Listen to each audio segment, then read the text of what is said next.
where the mind is without fear. Look at the title itself. Okay, look at this word where. So he's imagining a place where the mind would be without fear. What does this mean?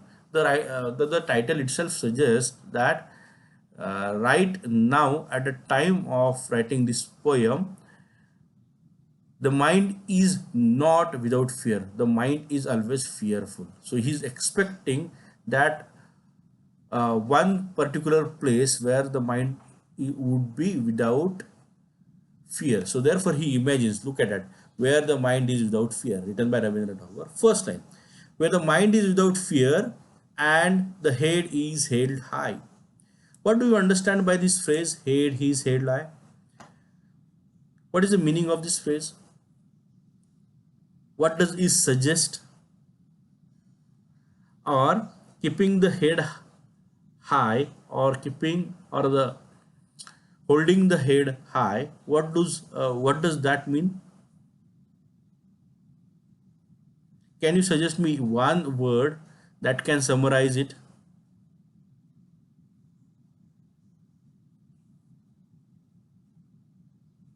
Proud. Proud. Very good.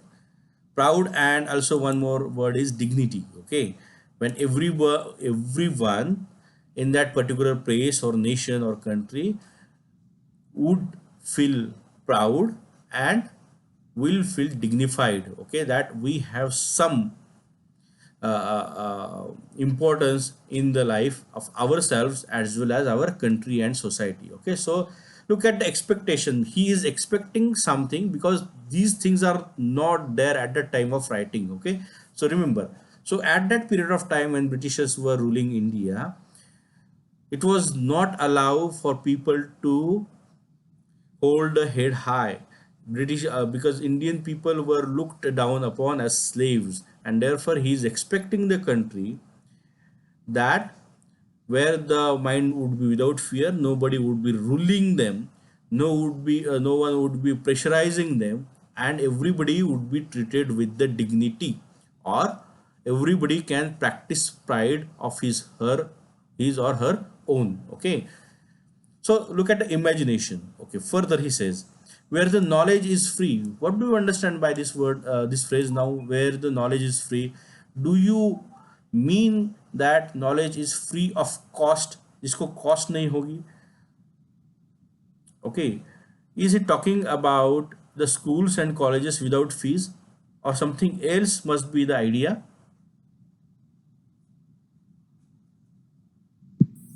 Something else must be idea, sir. Not about the college and schools. So what must be it?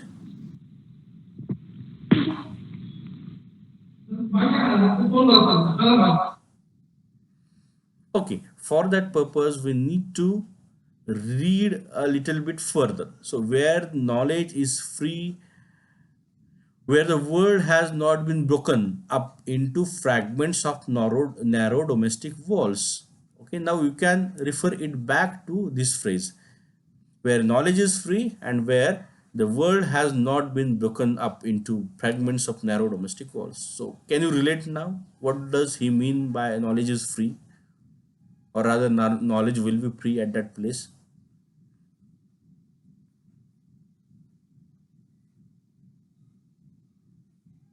Okay, let's now understand what are different narrow domestic walls. Okay, what do you mean by narrow domestic wall? Domestic are within the house. Okay, domestic is within the house, so there would be narrow domestic wall. What do you mean by that?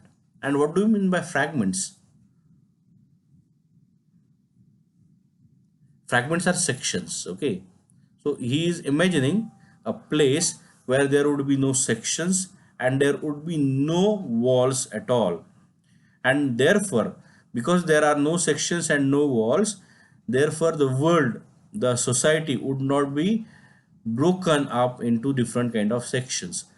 And then he says that where knowledge is free. So let's look it in a little reverse way. You would find that at that period of time, the Indian society was divided into different sections on the basis of domestic walls like caste. race, religion, and even the sex, like male or female. At that period of time, if you have a little knowledge of history, women were not allowed to learn in school and colleges. They were deprived of knowledge. Okay, so this phrase that where the knowledge is free, it does not talk about the free of cost, but it is talking about it is available for anybody and everybody in the nation, in the country. Like at that period of time, women were not allowed to take education. He does mean that the knowledge would be free for all and women would take equal education. So is the case of the lower caste and lower class people in India. It was written somewhere in 2000, 1911, 12. So you can imagine at that period of time, even lower caste and lower class people in India were not allowed to go to school and take education. Okay.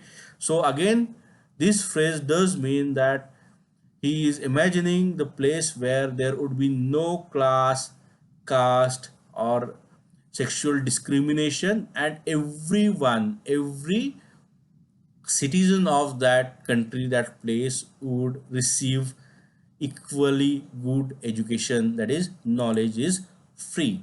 And therefore he further says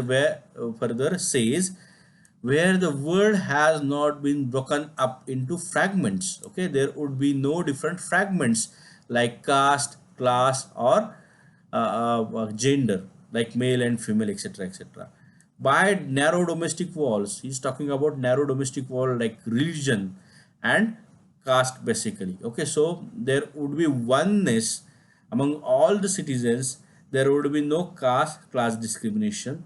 There would be no fragments like male and female, and the world is one, which is not broken up into different fragments. Okay, so he's talking about oneness and equality among all the citizens in that particular country that he is imagining, the place which he is imagining. So where the mind is without fear and head is held high, that everybody would be treated equally and with the dignity. Where the knowledge is free, knowledge would be available, not free of cost, but it would be available. Where the world has not been broken up into fragments by narrow domestic walls. And further he says where the words come out from the depth of truth. Okay, what do you mean by this? Where the words come out from the depth of truth. So like nowadays what we have we are experiencing in the general discourses in politics, that politicians usually use the words tactically, and it is not necessary that those words would carry some truth. Okay, many times they create a kind of propaganda. They tell us white lies or half truths, and therefore the people or the citizens of this country cannot gain the truth about their nation, the idea of the ideas regarding the reality of their nation. Therefore he is expecting that there would be people, there would be leaders in that particular country where nobody would be deceiving the citizens by telling them untruth or lies or half truths, but every word that would be spoken by people here, especially the leaders, they would be speaking everything and delivering everything or informing everything that carries truth. Further, he says, where the tireless striving is making efforts, okay, tireless without stopping, without being tired. So, where the tireless striving stretches its arms, okay, welcoming, stretches its arm, you usually stretch your arms to welcome somebody, okay. So, whereas tireless striving without being tired, striving, making efforts, stretches its arms, welcoming towards the perfection. So, where people of this country would make efforts continuously without being tired, they would be welcoming the perfection in the things. They would be growing up well in their scientific temperament, and they would be welcoming the things which would be which would give them perfection. And further he says, look at this sign, huh? This is semicolon, and he continues the same thing further. He says, where the clear stream of reason, clear stream of reason. What do you mean by reason here? Reason is logic. Okay, so he imagines where the clear stream of reason has not lost its way into dreary desert sand of dead habits. We need to understand this image. Okay, dead habits. What do you mean by dead habits? What are the habits of Indian people? Imagine that particular period of time, and you can imagine the dead habits.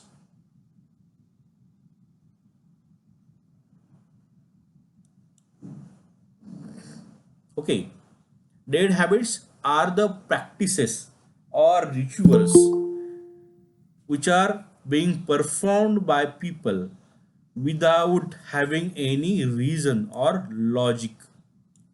These two things are connected, dead habits and reason. These things are connected with each other. If there is no reason, that is there, which is logically incorrect, also does not have any kind of life in that, and therefore he calls it as a dead habit. That is the ritual performed by Indian people. What were the different rituals? Let us say, for example, the practice of sati. Okay, if husband dies, then woman has to burn herself with the husband's dead body. No, it is a dead habit. It does not have any meaning, does not carry any sense, and therefore he says that there is no reason. So therefore, look at this. No, all dead habits are superstitions in Indian society. So you can mark this word. Dead habits are superstitious. Superstitiousness of Indian people, which is again one of the prominent features of Indian society then. So, where the clear stream of reason has not lost its way into dreary desert. Desert is where you cannot find a proper way to reach at one particular point, and it is one of the dangerous or dangers that you would find in any country if the people does not, or people do not know where to go, what should be they achieving, what should they make efforts for.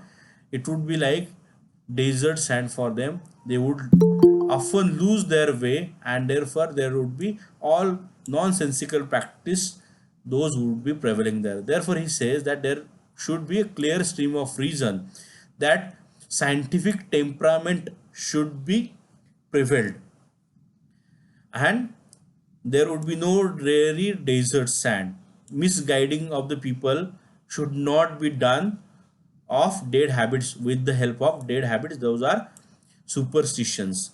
So superstition usually misguide the people, and therefore there would be no reasoning power or no logical reasoning among the people. He is expecting simply that there should be scientific temperament developed among the people, and therefore they should be guided properly where to go, and they should not be guided towards the dead habits. Those are the rituals or the bad practices which do not carry any kind of science with them. Further, now we are moving towards the end of the poem. He says, where the mind is laid forward by thee. Look at this word thee. In Old English, these stand for you. So he says that now he is for the first time addressing this poem to somebody. Okay, it is clearly mentioned that he is addressing this poem to somebody, and he is talking about thee.